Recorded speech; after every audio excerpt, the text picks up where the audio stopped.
you think of those interlocal agreements and of the event center in general? Again, I'm going to ask if you could be as specific as possible. Why do you like it? Why don't you like it? What do you know about those interlocal agreements? And this time, we're going to start with Carolyn. Thank you.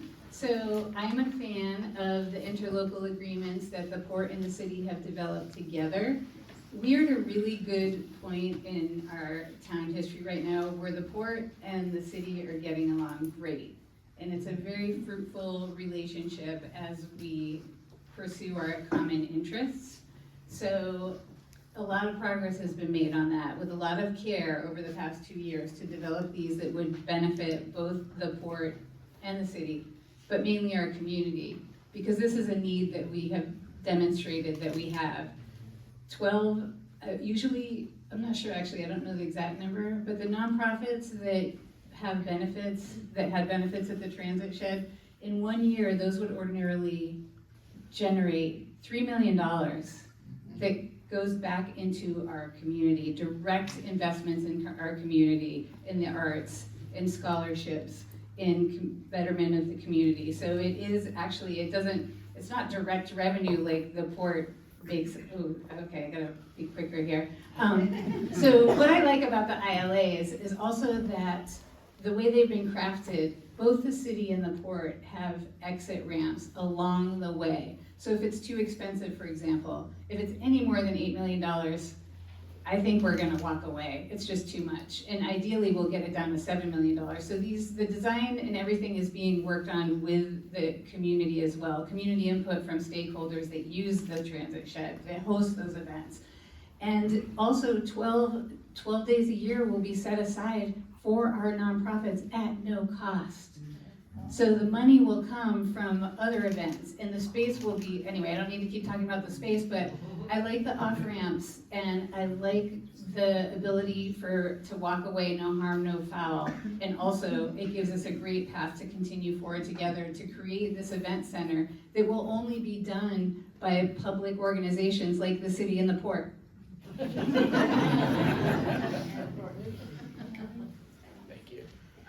I also am a fan of the interlocal agreement with the port and the city, and I think the reason that, and I'm good with it so far, because I think the city needs an event center. The question really comes down to how much it costs, and how is the city going to pay for it, and the port for that matter, but we're speaking from a city perspective here, because all of our land is so valuable and so important. So I think doing the math and seeing that part is going to be important in the process. And to Carolyn's point, I think the thing that I'm happy with is the off-ramps and the fact that we have those. So if it is too expensive, there is a way out. So that's why I do like it. But I think that from sitting in the city council meeting, seeing that, I think there's a good relationship between the port and the city in this moment. And it seems like a great idea. And it's just seeing the details. Teresa. I too am a fan of that. One of the reasons why I like it has to do with the sense of community. The port and the city collaboratively working and having this event center brings a sense of community where in the past I felt like there's been some estranged tensions between both. So this is just a nice aspect for our community. Financially, however, I'm not gonna sit and convey that I know the financials of that because honestly, I don't know what and how much that would be. But as a perspective from somebody in the community that loves, walking and going along the port and being a part of that and not having it closed, to public access, I'm a huge fan. So I think I have a unique position being up here that I was probably the only one that stood in front of the port in 2007 and advocated to open up the transit shed for public events. I was the chair of the Island Hospital Foundation's Gala of Hope, and at the time we were holding it up at the Skagit, not the Swinomish, the Skagit, so 25 miles away. So I love the idea of having an event center in town. I do definitely have a concern with the cost. I am on record as saying this, between the debt service that the LTAC dollars can provide and the down payment of about $1.5 million that's already in reserve, it's about $6 million. So that would be a gap. And I know everyone's talking about the off-ramps. I would really be concerned if we started construction without that gap being filled. Because once construction starts, we're not gonna stop. We're not gonna leave a skeleton on the waterfront, and that then gets taken out of your general fund dollars to service that debt. So I do have concerns about it. I love the idea of an event center in town.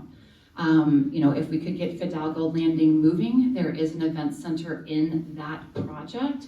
It is later in the project because they're not gonna build a hotel and event center with construction all around it. So if we could get moving on Fidalgo Landing, which is the project at 17th and by Walgreens, the big parcel right there, that would be great. That would be a private sector solution. But I am very clear that I love the idea of an event center. I am very concerned about the cost and the funding gap. All right, everybody got a clear picture there? Okay. We love it, but we don't know if we're gonna be paying for it. Okay, so we're going to start now with Luke. Let me find a good Luke question. We're gonna go back to housing for a minute. You've all mentioned the North Star project, which the county is funding to the tune of at least $900,000 at this point, and most likely more from what I can tell. Do you think that's a good use of county funds, and how does that impact the city? Good question. I don't feel like I'm an authority on the specifics of North Star and what it's doing versus, I guess, okay, this is what I went to the symposium. I think they've got great ideas. I think I need to learn a little bit more as far as the details of North Star and how it impacts Anacortes, because we're unique in Anacortes because we have the Family Center. And the Family Center has done some fantastic work, and there's some crossover there. And so I think it'd be really important, and I think some of the city council people have probably done this, to engage the Family Center in addition to North Star and see, where is there some gaps that can that the North Star project can fill. But I think I just would be, because you want to work collaboratively with the county, but again, I feel like we do have this really unique opportunity internally. How those mesh, I just need to learn more about that. I'm gonna have to agree with Luke. I love what the Anacortes Family Center and HACS has done and intertwining North Star. I just don't have the information or the education on knowing how we could collaboratively do an effective job using all entities. So that's something that I would have to definitely look into myself.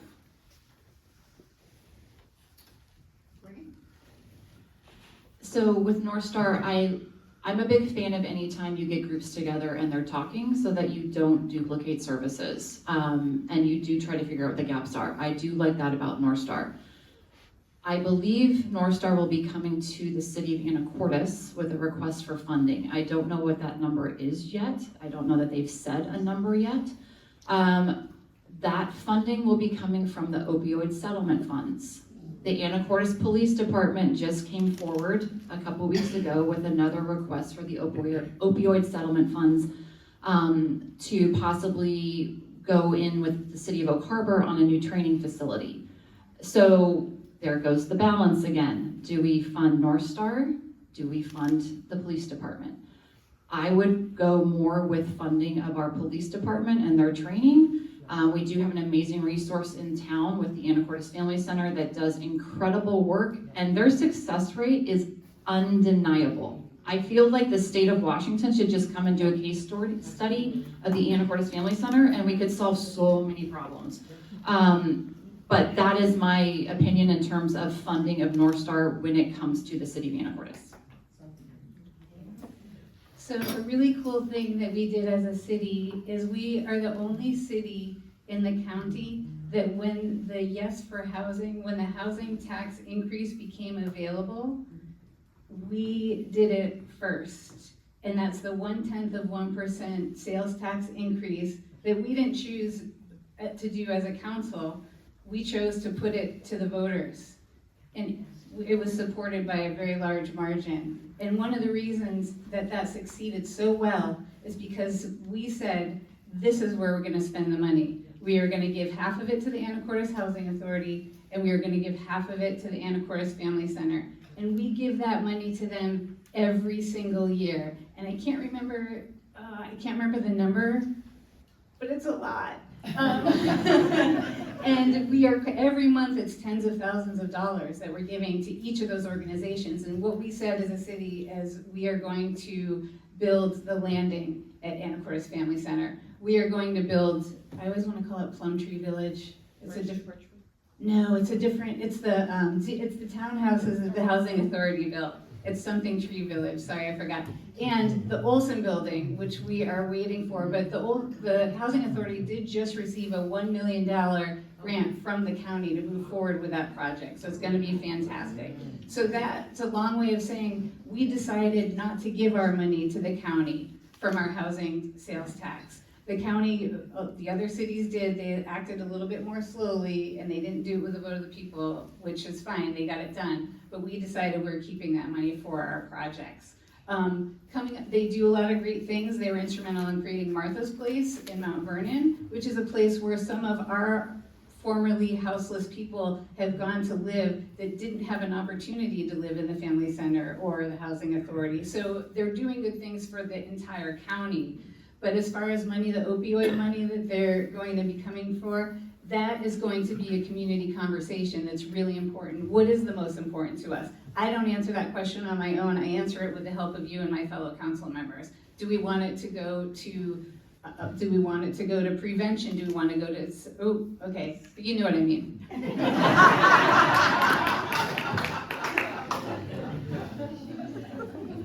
Okay, as an editorial aside here, I just have to take my prerogative.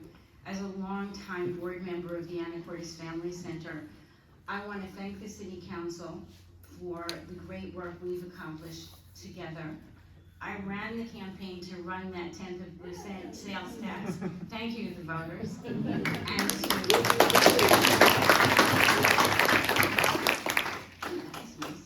And to any of you who win this election, I look forward to working with you to make sure that that contractually obligated money coming to the Family Center continues to come as promised to the community.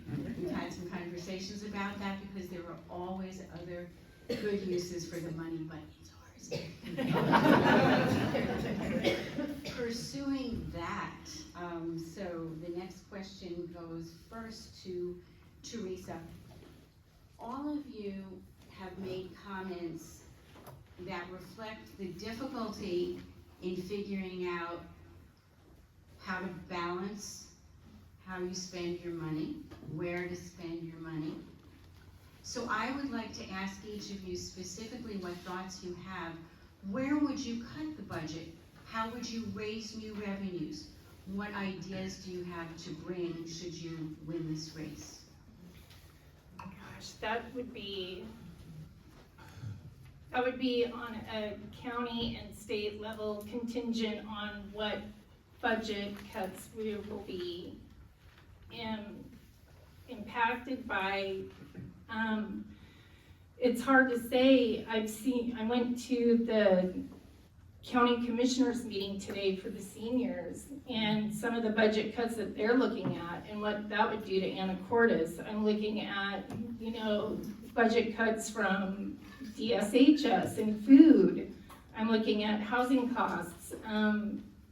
Where the money would go, there's several places where we'd have to put it, but where would it come from? I'm not sure.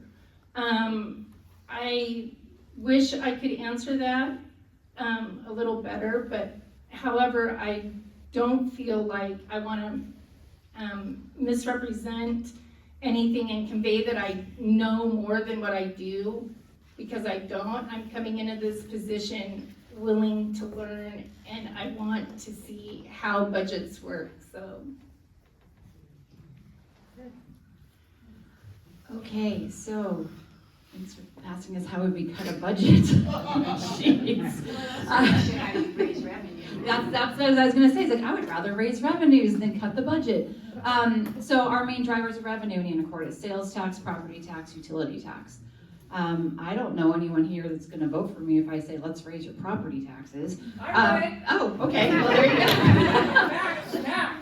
Okay. I would rather make our sales tax base larger. So I'm not saying raise the sales tax number percentage, I'm saying make our economic base larger so that we are generating more sales tax.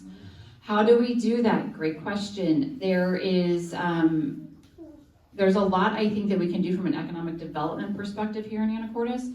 I would love to see, I know Sharp's Corner just did a feasibility study. There's a housing component in there. There's also a commercial component in there. There's also possibly the need for a new fire department at Sharp's Corners, but that is a parcel of land that possibly could be used. There is a 12-acre empty parcel on our end 30th, I believe it is, that's currently for sale. I was just talking to Marine Trades today. What would be a great use for that piece of property? I know some people don't love it, but Stack Ship Dry Docking.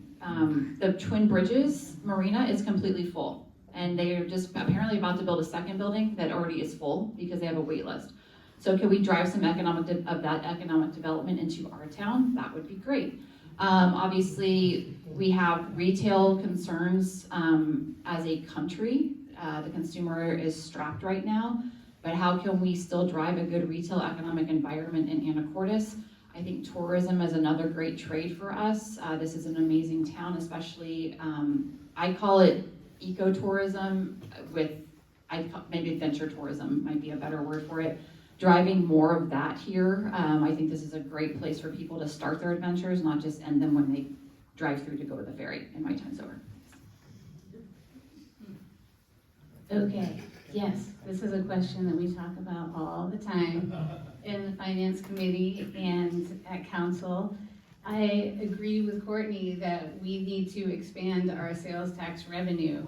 And one of the ways we do that is by streamlining our permitting process and make it possible for things to get built, because that's a lot of sales tax that comes in from building. I think our peak building permit issuance was, I can't remember what year, it was within the last 5 years, but we had 107.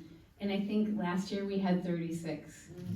And that's for a variety of reasons, right? Interest rates, expenses, but inflation. But anyway, so we need to attract those businesses that we want to relocate here. So I'm thinking, not a water bottling plant, but marine industry. So what are the advantages that Anacortes offers that other places don't have? We have a deep water port.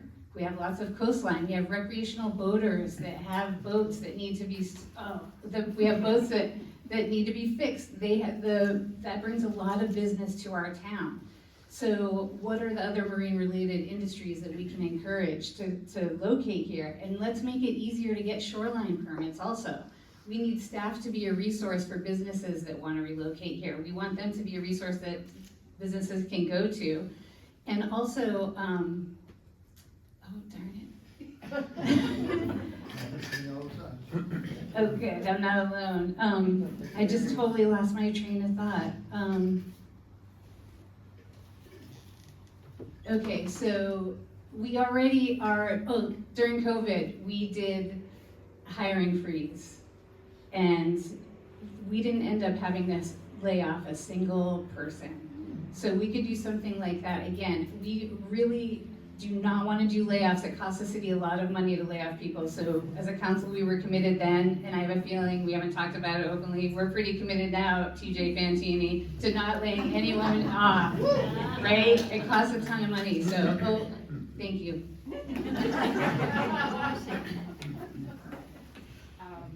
Courtney, you're first up now. It's okay.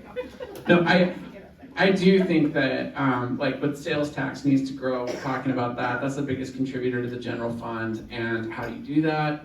Everybody's touched on a little bit of it, but I think that tourism is a big deal. I think having a vision for our downtown. The Downtown Alliance is doing some fantastic stuff. The council just approved the downtown streetscape. Am I saying that right? Like that project to give us ideas. How do we incrementally bring positive stuff into the downtown to attract more tourism, which is a big source of dollars for us. Had a week off, first time in a long time last week, and went to Friday Harbor, and I just thought about all the potential here. So many people just, oh, I'm gonna go to Ghirardelli's, jump on the ferry and go. How do we keep them here? And how do we, at the same time, encourage these small businesses to want to come and stay and in the downtown area. So working on the downtown with the Downtown Alliance, trying to build up small businesses there, attracting tourism, working in partnership with like the chamber that's there, the marketing arm of the city, trying to bring tourist dollars through. That's important. In addition to that, like Carolyn mentioned, I think our housing starts are way down. So how do you streamline permitting? It was nice being at the council meeting here, and I can't wait to hear what the consultants say about trying to improve that process, because that's really been a big issue. So I'd go that route before cutting or for looking at the expenses, but I certainly have ideas around that. But I think that this could make a big difference. I feel like I should give you more time because I almost didn't give you any. Yeah. Okay. So No. do you have anything else to say? No, I get you. Okay, thank you. All right, now it's Courtney's. Sorry, it's really hard to juggle all these little things here. When I try to inform myself about a candidate, some of the places I go are the Public Disclosure Commission website, which will tell me about funding sources, donors, how much they're making, how much are they spending, what are they spending it on. And I go to the candidates' websites to see what they have to say, what promises are they making, and so forth. So, Courtney, looking at yours, at your website and your PDCs, a very small amount of the donations you've received are from local residents. In addition, your website lists no endorsements. Made it a little hard for me to know as much about you as I would like. Can you discuss those two issues? So I have actually made a very intentional decision about fundraising, and I have not done widespread solicitations here in Anacortes. Times are tough. I'll be perfectly honest, I can self-fund this campaign. I would rather you take your time to speak with me than give me money. The donations I have received, people have asked me, like, you have a lot of out-of-state donations. I do. Those are from longtime friends, family, colleagues. Like, we want to support you. Obviously, we can't vote for you. We can't put a sign in our yard. We're going to send you money. I'm like, okay, thank you. That's great. So that is the reason why you don't see a lot of donations from me. I have not done an appeal, a fundraising appeal in Anacortes. It's an intentional strategy that I've had. I'm sticking to it. And that's the reason why you don't see that. In terms of endorsements, I've kind of gone the same route. I have chosen to not gather endorsements. I would rather talk to you. You make the decision whether you want to vote for me or not. It's just a decision that I have personally made. There is a great quote. It's one of my favorites from Jane Eyre, from Charlotte Bronte. I am no bird, no net ensnares me. I'm a free human being with an independent will. I'm very independent. I am going to look at the issues. I'm going to listen to my constituents. That's just me. So that's my answer.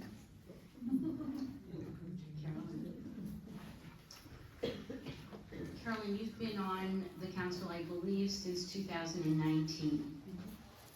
And looking at your website, you have many accomplishments.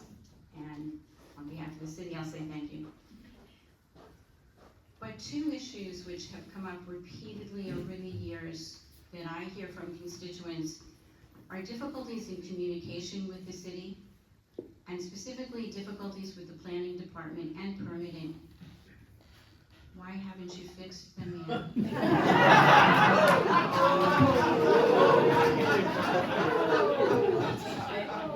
Can I talk about my endorsements? It's your time. Okay, She has 125. thank you. So these problems are, in the big scheme of things, they're pretty recent. They're like the past 3 to 4 years. Up until that time, we were doing a really good job. And these are not excuses, they're just the truth. Staff turnover, also just the new software that we're using has turned out to be a nightmare. I will use that bad word. And I remember during COVID, we had that big yellow tote on the back bench behind City Council, and people literally would just bring their paper applications in and drop them in that tote, and everything went great. So I'm not a Luddite, but the software has not delivered as promised. So that is the reason the city hired a consultant with a grant from the Department of Commerce, this was not tax dollars, to analyze our processes, I said this already, but to do this analysis of what are the hangups here and how do we fix them? So they will be doing a presentation to council and the public in the next several weeks with their recommendations for best practices, which will then be refined by the department. And I'm not sure exactly how that process works, but I'm sure we'll get some insight into it, and as the public and council, and figure out how to make it better, because it has to be better. I mean, one of the things that's talked about, I think is a good idea, you make an appointment to go to the planning counter. You don't just show up and say to the building inspector, hey, can you help me figure out how to make my building better so you can permit it faster? And that could be like a half hour, 45-minute conversation. So if you have a time, you're gonna show up at 9 a.m. until 9:30, that makes it better for everyone. So that's part of it.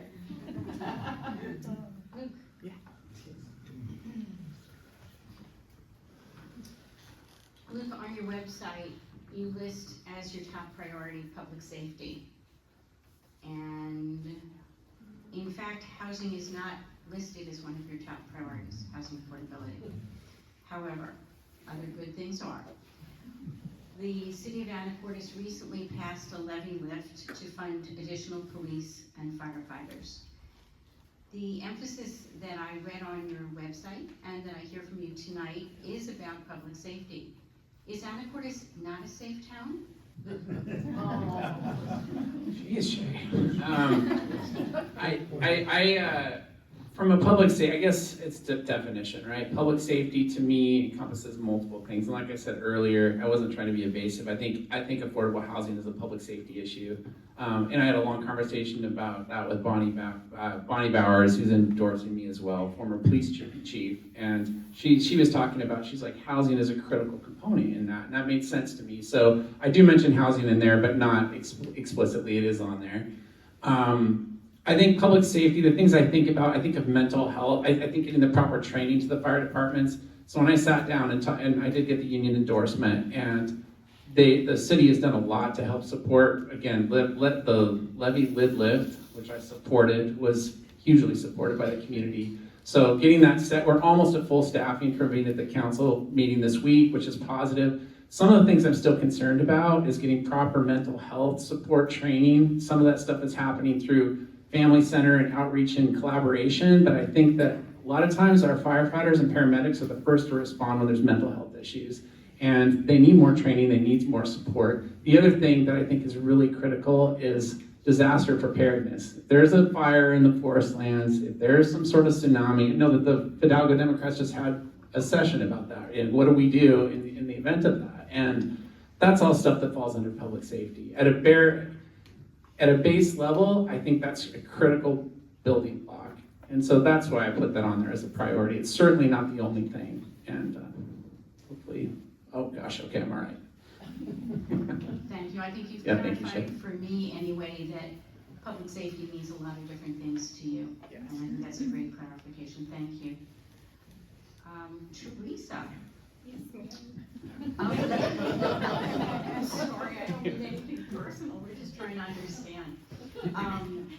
Teresa, of the 4 candidates, you're the only one who's gone for mini reporting. Yes. And what that means is that Teresa has promised that she would not raise nor spend more than $5,000 in this campaign. The other 3 candidates are going for full reporting, which means they can raise and spend as much as they can, or want to, or can get their hands on in a legal way. The downside for someone like me who's trying to research the candidate is that with mini reporting, I not only don't know how much you've raised, nor do I know who's funded you.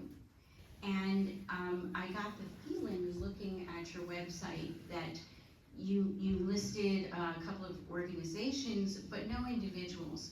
Could you talk to us a little bit more about that? How are you being supported in your campaign? I am actually really trying to do a grassroots campaign. I had a modest living here, being a single mom with 2 kids, and as a Safeway manager and working at Safeway here in our community for 25 years, I have a lot of people that I interact with, and I wanted everybody, like a lot of people could only afford to maybe give me $20 or $10, but still that $20 may have been out of the only $100 they had to spend on groceries. So that being said, anything that I wanted to achieve, I wanted to do it modestly. I have been endorsed by a few people. Senator Loveland is one, Commissioner John Petrich. I did get some endorsements from the UFC 3000 and Essential Workers Union, but that was very important to me because I was a union member for almost 23 years. My take on that is I engage with the community a lot. If I go to Safeway, people are still asking me to take them to Beans or whatever. But it's my opportunity to talk and check in with people. So I felt like I was able to achieve what I needed on the mini filing.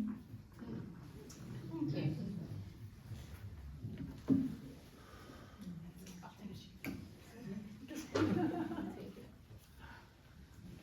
Okay, we have 11 minutes left before we hit the witching hour. And although I have many more questions, I think you all have probably been sitting long enough. What do I most still want to ask you guys? Okay, I'm gonna give you 1 minute each for this one.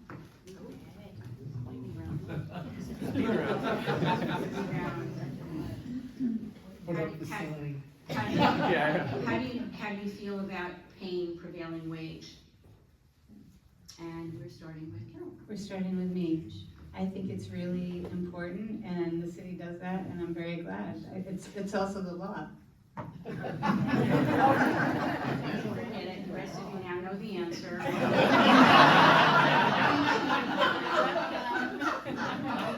all right, I got more.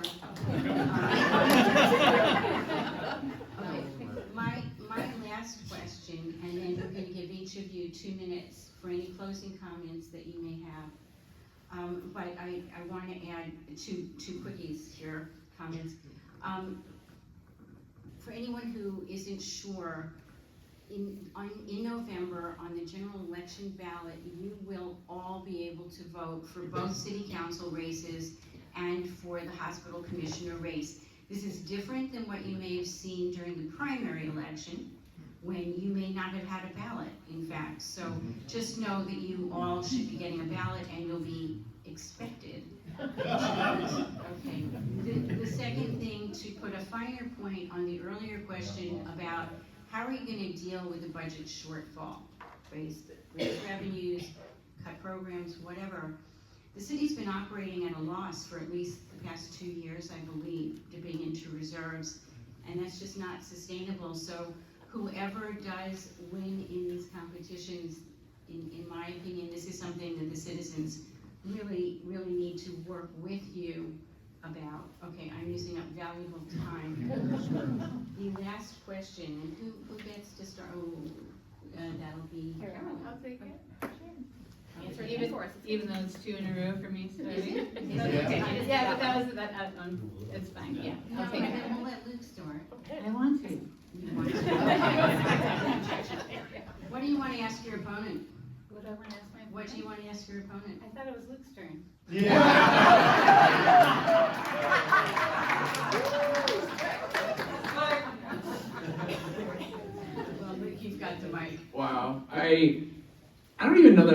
question to ask. So maybe I'm breaking rules here. I just want to say I've been enjoying getting to know Teresa, and we are running a very friendly campaign, and I really appreciate it. And our commitment to each other, I think through conversation, I don't think I'm oversharing, it's just to support each other regardless of who wins, right? Like to share ideas and be collaborative that way. And so this is my first experience doing this and putting myself out here, and I know it's Teresa's too. And so it's been refreshing that way. I don't think all politics play like this, so that's not a question though. Did I get off with that? It's your time. You can answer it the way you want, and we'll cut you off right now. Okay. 60-second answer. What do you want to ask your opponent? Boy, I think, like Luke said, that he and I have been sharing a very friendly, back and forth conversations. We've met and had coffee. One of the things that I suggested to him and we talked about is my interest and my concern is community comes first. And, the residents of our community. And I think we're at an agreement with that. So I've appreciated this opportunity, getting to know him. And yeah, we're kind of going outside the box running our campaign. We just want to, show people that you can get along and respect each other. So it's been refreshing.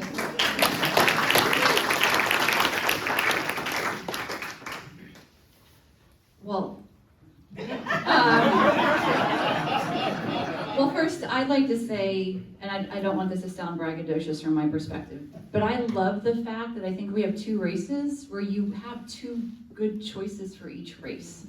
I feel like a lot of times in politics, it's like, what's the lesser of two evils? And I don't feel like you have that in either race. I feel like you've got 4 quality people up here that want to do good for your community.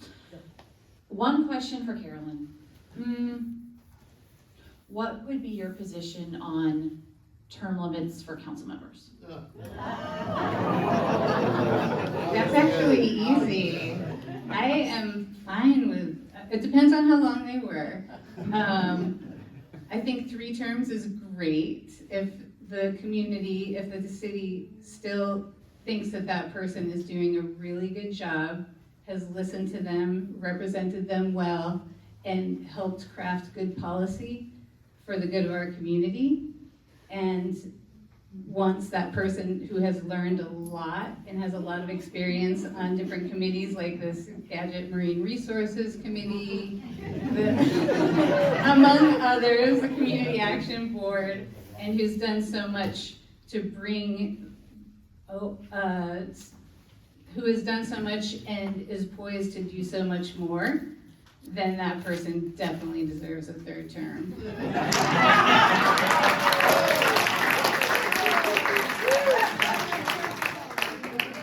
All right, Carolyn, you get to ask Courtney. Okay, and then we get to do closing statements too? Okay, okay. Okay, gosh, let's see. So Courtney, if you don't win, will we still see you at council meetings? And will we see you, is this 2 questions? Well, you can decide. And will you apply for Ryan's open seat in Ward 1? I know you'd like for me to say, no, you'll never see me again with my crazy comments during public comment. No, you will see me. I will say that going to council meetings is a little intimidating at first, but then once you kind of get into the rhythm of it, you learn a lot and it's really interesting. And I've done them online, I've done them in person. I think it's great. I'd love for more people to attend. So yes, you will still see me. And if it doesn't work out for position 6, maybe I'll throw it in for Ward 1. You just never know. For those of you, obviously Ryan Walters will be our mayor. I'm not disclosing anything that we don't all know. He is a geographically specific position. Ward 1, I am a Ward 1 resident, so I could be eligible for that position. So. All right, I really would like to respect the 9 o'clock deadline, but we're gonna go over just just a scotch. Each of you was told you would have, and this will start with Carol? Where am I? No, with Teresa, thank you. Each of you was told you'd have 2 minutes to make a closing statement. I'm not gonna shorten that, but you don't have to speak for 2 minutes. Go for it, Teresa. My closing statement, I would just like to say, I really appreciate this opportunity. I've got to meet a lot of wonderful people that I probably wouldn't have met otherwise. Participating in these forums have been very educational and very nerve-wracking, so I'm kind of glad that this one's gonna be behind us. One of the things that I did want to top off was, I know the emphasis of tourism and how important it is to our community, but as somebody that has worked in this community for 25 years in retail, and my children work, in restaurants, there's a problem with that, though, is that we have a non-peak and a peak season. During those influxes, many hours get cut, through the restaurants, through the grocers, and people are still, having to pay their rent and pay for groceries. And those are the times where I've had to go and get, a food assistance or a gas voucher, because during the winter time, it's hard to work on, when your hours were 40 through the summer and now you're working 32. And that's not something that's, that happens to a lot of our residents that I just want to make sure people are aware of. And that is the difference between non-peak and peak and being a tourist community. So thank you. So I just want to thank again the Fidalgo Democrats and my fellow candidates and you all for coming out tonight. And I would also like to thank Carolyn for 6 years of service. This is hard. It is hard to sit in front of your community and just, you have no idea what's going to be said. You have no idea how people are going to treat you. So for anyone that's made the commitment to run, and she has served so well for the last 6 years, so thank you, Carolyn. I do want to take a quick moment during my time to circle back to economic development, and I really do want to plug that I would love to see movement on Fidalgo Landing. That's the MJB project, 17th and R. Yeah. That's $1 billion build out. And when you think about what $1 billion build out means for our community, that's huge. So I just wanted to circle back to that because I didn't mention that in my prior comments. Just as my closing, I just want to say that I do have a skill set that I think that our council and our community can benefit from. I like to work through challenges. I like to work and see the opportunities and to be steady, thoughtful, and focused on very practical results. I love a good quote, as I said earlier, but there is a saying, the pessimist complains about the wind, the optimist expects it to change, and the realist adjusts the sails. I'm absolutely a realist. I know this is going to be incredibly hard work, but I am ready for it, and your support really matters to me. But thank you all for your time, and I hope everyone has a great rest of your evening.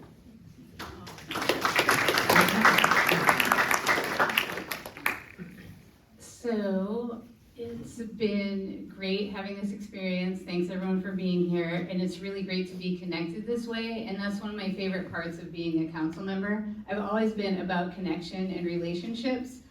From my time, my very first job was a retail job when I was 15 years old. I've always been in service. I've always served people. And turns out it's my calling. And what better way to do this on city council? And I have served you, and I will continue to serve you. And you know I'm a hard worker, and I'm a trusted leader, and you know I'm going to really listen and do my darndest to do the best, make the best decisions for the good of all of our community. And I love putting people in touch with resources. I'm always trying to help people. I just can't help it. Like, even when I shouldn't be helping them, they're like, I got this. And I'm like trying to, give them a resource, so I have to sometimes back off a little bit. But I'm passionate about this community that has supported me, has supported my business. I support local businesses. I shop locally. I spend my money locally. And one of the things about communication is I think the city, and I even personally, could do a better job about what's available on this island from all the stuff at Bayshore. Did you guys know Bayshore just celebrated their 40th anniversary because they are adapting. They went in the mattress business and they have all that Costco stuff. If you need silverware or a water pick, that is the place. So even like, farm stands and all and also our awesome thrift stores and the places where we can reduce our consumption. That's another way to preserve our revenue and conserve our own personal financial resources. We have a lot of secondhand options around here. There's a clothing swap at the county coming up next month. So just how we keep on doing this together.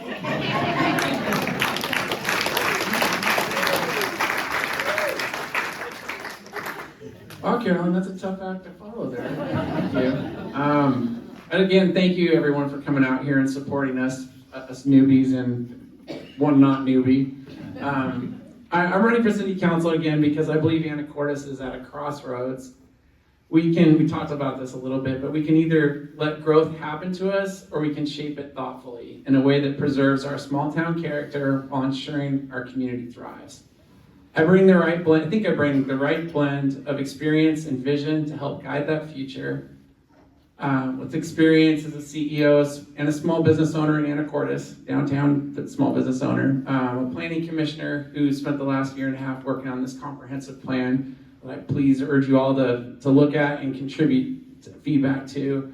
Prompted me to want to take this next step. And I've also been a community volunteer. I know how to make tough decisions, balance budgets, and listen to the voices that matter the most, which is yours. And I really do feel like a strong, engaged community is what makes all of this work. Nothing else will work without it. My leadership style is not about politics, it's about practical solutions and public service. It's about making sure that housing is attainable. We've been talking a lot about that tonight. Public safety is strong, our downtown is vibrant, and our natural beauty is protected for generations. What I offer is a proven record of collaborative leadership, whether that's working with businesses and labor, creative industries and maritime trades, or neighborhood advocates and environmental stewards. Anacortes belongs to all of us, and I really feel that together we can protect what makes this place special, our charm, our coastal spirit, and our community connection, while planning for what comes next. I ask for your ideas, your support, and ultimately your vote for Anacortes City Council Position 4, and I think everyone here will lead with heart and build a future that reflects the best of Anacortes. And thank you again, everybody, for tonight. Thank you, Shay.